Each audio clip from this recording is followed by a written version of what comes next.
वरना ये गलत हो जाता है हमारा लफ्ज़।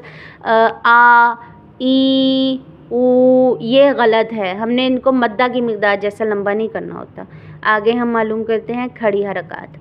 खड़ी हरकत भी 3 होती है, खड़ा ज़बर, खड़ी ज़ेर, उल्टा पेश। ठीक है, वो सिंपल हरकत थी जिसको हमने लंबा नहीं करना। ये हमारी खड़ी हरकत है और खड़ी हरकत को हमने एक अलिफ के बराबर लंबा करना होता है।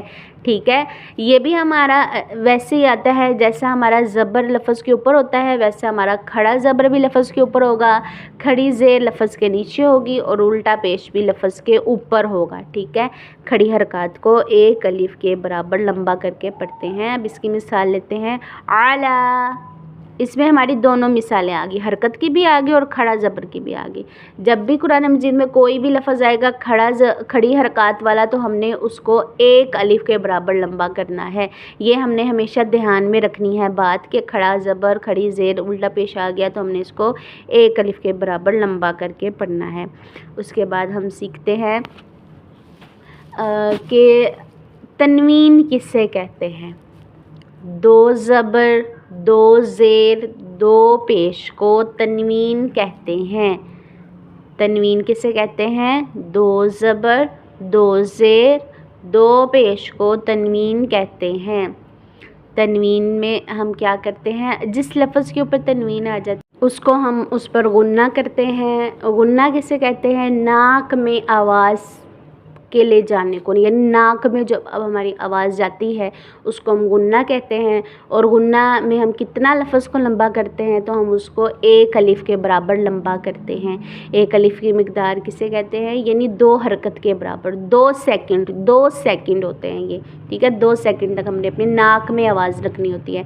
जैसे कि हम इसको अदा करते हैं, मीम 2 ज़बर मन, मन, ये मैं नाक में आवाज़ लेके गई हूँ। तो जब भी तनवीन आएगी, ज़बर की हो, ज़ेर की हो, पेश की हो, हमने उसमें हमेशा गुन्ना करना है, बिल्कुल नाक में आवाज़ लेकर जानी है और हमने उसको एक अलिफ के बराबर नाक में ठहराना है। हमने उसको लंबा करके पढ़ना है, हमने उसको तनवीन के साथ अदा करना है।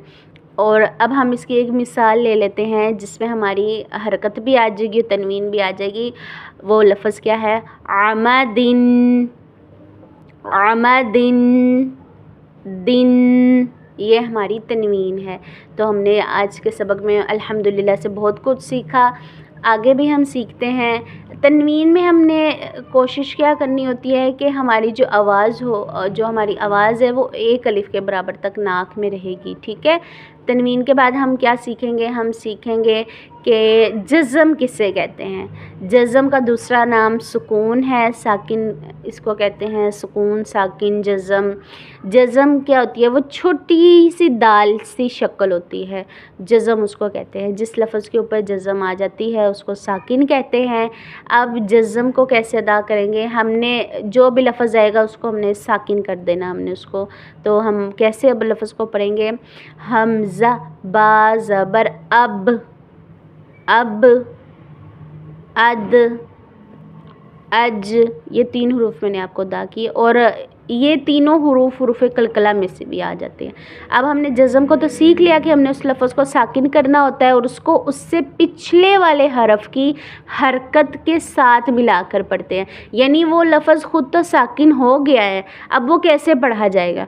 तो उससे पहले जो लफ्ज़ होगा ना, उस हरफ के ऊपर जो हरकत होगी, हम वही हरकत उस साकिन हरफ के साथ मिलाकर पढ़ लेंगे तो हमारा वो जज़म वाला लफ्ज़ अदा होगा। जैसे कि हमने पढ़ा था कि हमारा बा साकिन था, हमने उससे पहले वाले लफ्ज़ अलिफ की हमज़ा की हरकत उसे दे दी। ठीक है, हमने उसको हमज़ा की हरकत दे दी तो वो क्या बन गया? अब बन गया। अब हम इसके साथ ही सीख लेते हैं कि हुरूफ़ कलकला कितने हैं। हुरूफ़ कलकला कहते किसे हैं?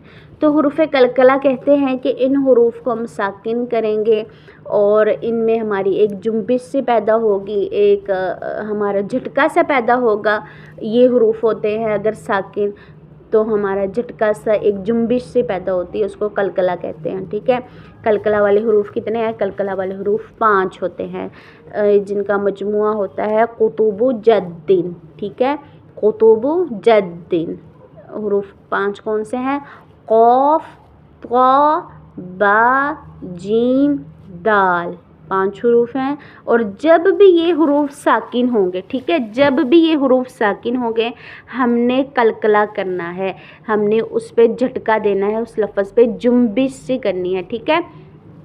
اب قلقلہ والے حروف صرف 5 ہی ہوتے ہیں, اس کے علاوہ کسی لفظ کے اوپر ہم نے قلقلہ نہیں کرنا. قلقلہ والے حروف جب یہ ساکن ہوں گے تب قلقلہ ہوگا. اگر یہ 5 حروف کے اوپر زبر ہوگی, تنوین ہوگی, کھڑی حرکت ہوگی, تب ہمارا قلقلہ نہیں ہوگا. یہ پوائنٹ ہمیشہ یاد رکھیں کہ جب یہ 5 حروف ساکن ہوں گے, جزم ہوگا ان کے اوپر, تب قلقلہ کریں گے.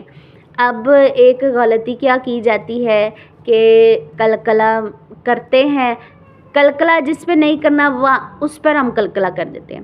اب وہ والے حروف 2 ہی ہوتے ہیں زیادہ تر جس پہ قلقلہ کرتے ہیں, وہ ہے لام اور غین. یہ حروف ہمارے قلقلہ میں سے نہیں ہے لیکن پھر بھی غلطی سے قلقلہ ہو جاتا ہے, ٹھیک ہے. تو یہاں پر ہم نے احتیاط کرنی ہے کہ جو حروف قلقلہ والے نہیں ہیں ہم نے اس پر قلقلہ نہیں کرنا, ٹھیک ہے. اور جو حروف ہمارے قلقلہ والے ہیں ہم نے اسی پر قلقلہ کرنا ہے, ٹھیک ہے. اگر ہم اس کو دھیان سے پڑھیں گے تو انشاءاللہ سے ہماری تجوید بہت بہتر ہو جائے گی. آج کا ہمارا سبق یہیں تک تھا. ہم نے آج کے سبق میں حرکات, کھڑی حرکات, تنوین, جزم, قلقلہ, موٹے حروف, سیٹی والے حروف, نرم حروف, ان تمام کے بارے میں پڑھ لیا. اور اگر آپ ان تمام قواعد کو یاد کر لیں گے, ان کی پریکٹس کریں گے, ان کو بار بار دہرائیں گے, قرآن مجید کھول کر اس کو آپ آیات کو پڑھیں گے اور غور کریں گے کہ یہ کیا قاعدہ اس پر لگ رہا ہے, اس پر کون سا قاعدہ لگ رہا ہے, تو انشاءاللہ سے آپ کو جہاں یہ قواعد یاد ہو جائیں گی اچھے طریقے سے, وہاں آپ کو تجوید کے ساتھ قرآن مجید پڑھنا بھی آ جائے گا, ٹھیک ہے. یہ ہمارا 3 روزہ تجویدی قواعد کا کورس ہے. اس کو آپ سیکھیں گے تو آپ 30 دن سے بھی پہلے آپ تجوید کے ساتھ قرآن مجید پڑھنا سیکھ سکیں گے. اگر آپ کو کوئی چیز سمجھ نہیں آئی یا کوئی ایسی چیز ہے جس کے بارے میں آپ چاہتے ہیں کہ میں آپ کو اس کے بارے میں ایک الگ سے تفصیلی ویڈیو بنا کر بتاؤں, تو آپ مجھے بتا سکتے ہیں, آپ مجھے کمنٹ میں یہ بات کر سکتے ہیں کہ ہمیں یہ چیز سمجھ نہیں آئی اور ہمیں اس کے بارے میں ایک تفصیلی ویڈیو چاہیے. تو ملتے ہیں ہم اپنے اگلی کلاس میں. سبق نمبر جو کلاس نمبر ہماری 2 ہوگی تجویدی قواعد کورس کی. یہ 3 روزہ ہمارا ترتیب وائز ایک ساتھ ہی کلاس چلے گی. اس کے بعد ہم اپنا تجوید کے ساتھ دوبارہ کورس شروع کریں گے, کیونکہ اگر آپ کو یہ قواعد ہی معلوم نہیں ہوں گے تو پھر آپ کیسے تجوید کے ساتھ قرآن مجید پڑھ سکتے ہیں. تو آپ آج کا یہ سبق یاد کیجئے. کل انشاءاللہ ہم آپ کے ساتھ حاضر ہوں گے اگلے قواعد لے کر. تو تب تک ہمیں اپنی دعا میں یاد رکھیے. السلام علیکم ورحمۃ اللہ وبرکاتہ.